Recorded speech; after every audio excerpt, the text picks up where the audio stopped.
एक नए इंफ्रास्ट्रक्चर के रूप में भारत के इतिहास को बचाने के लिए एक म्यूजियम बनवाया गया, जिसकी चर्चा पूरे देश में होने लगी। क्योंकि जिस जगह इस नई बिल्डिंग और खूबसूरत आर्किटेक्चर को तैयार किया गया है, वहाँ एक वक्त में कांग्रेस का पूरा अधिकार हुआ करता था।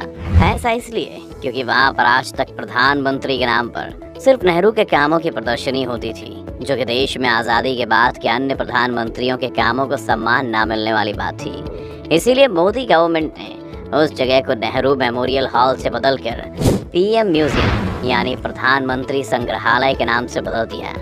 जिसे क्यों बनाया गया है और आखिर इस पीएम म्यूजियम का मतलब क्या है, इसे जानने के लिए आप इस वीडियो को पूरा देखिएगा।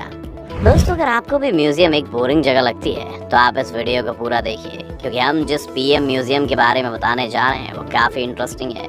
क्योंकि उनमें हड़प्पा और मोहनजोदाड़ो के अवशेष नहीं, बल्कि हमारे देश के प्रधानमंत्रियों द्वारा किए गए उनके कामों के बारे में दिखाया जाएगा, जिसने भारत को एक गरीब और पिछड़े देश से दुनिया की सबसे तेज़ी से बढ़ती अर्थव्यवस्थाओं तक पहुंचा दिया है। पिछले 4 साल से बन रहा ये म्यूजियम फाइनली अब बनकर तैयार हो गया है, जिसका प्रधानमंत्री मोदी ने उद्घाटन भी कर दिया है। और सबसे इंटरेस्टिंग बात यह है कि इस म्यूजियम का पहला टिकट भी नरेंद्र मोदी ने ही खरीदा है।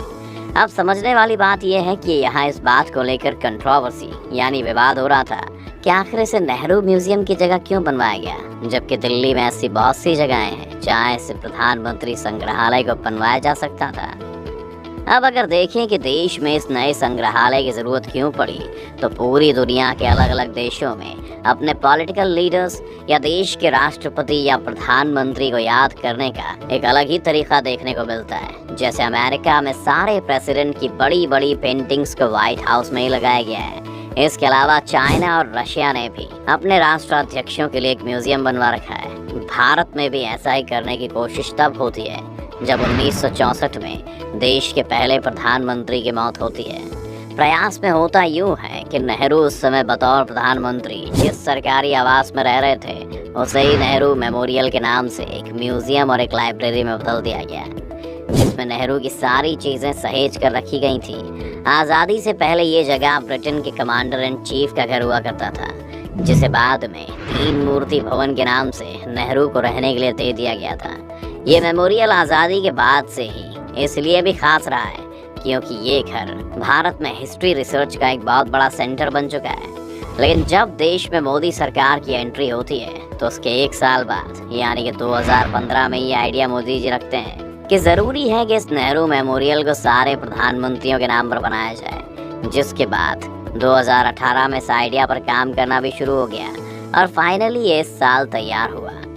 अब अगर इस नए संग्रहालय की बात करें तो इसे करीब 271 करोड़ रुपए की लागत से बनाया गया है। लेकिन यहाँ सबसे ज़्यादा लड़ाई फेक न्यूज़ की वजह से भी फैली थी कि नेहरू मेमोरियल को तोड़कर उसकी जगह ये बनाया जा रहा था। लेकिन ऐसी कोई बात नहीं है, बल्कि नए संग्रहालय को इसी बिल्डिंग के बगल में बनाया गया है। अब अगर इसकी बनावट की बात करें तो अभी फ़िलहाल इसमें 14 ब्लॉक बनवाए गए हैं, जो देश के 14 प्रधानमंत्रियों को डेडिकेटेड हैं, जहाँ उनके पत्रों से लेकर नीतियाँ और देश के लिए किए गए उन ज़रूरी कामों की प्रदर्शनी होगी जिनकी वजह से देश ने तरक्की की नई राह पकड़ी।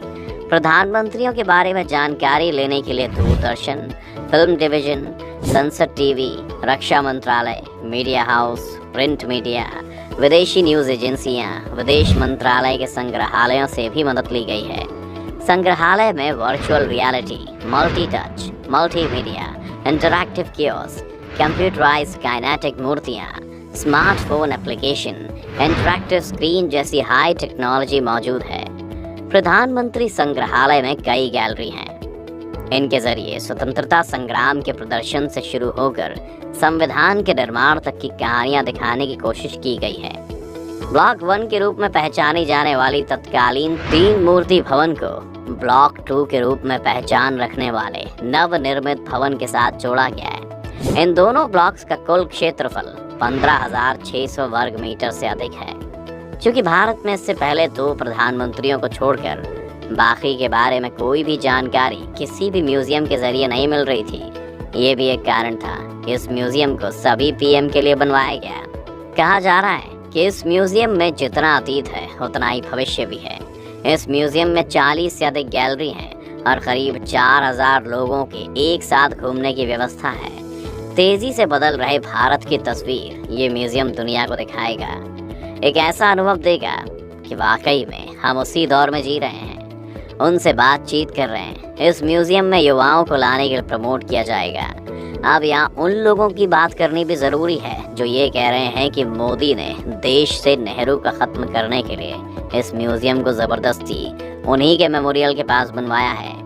क्योंकि अगर मोदी को ऐसा कोई म्यूजियम बनवाना ही था तो वो देश में नए बन रहे संसद भवन यानी सेंट्रल विस्टा में अलग से एक म्यूजियम बनवा सकते थे।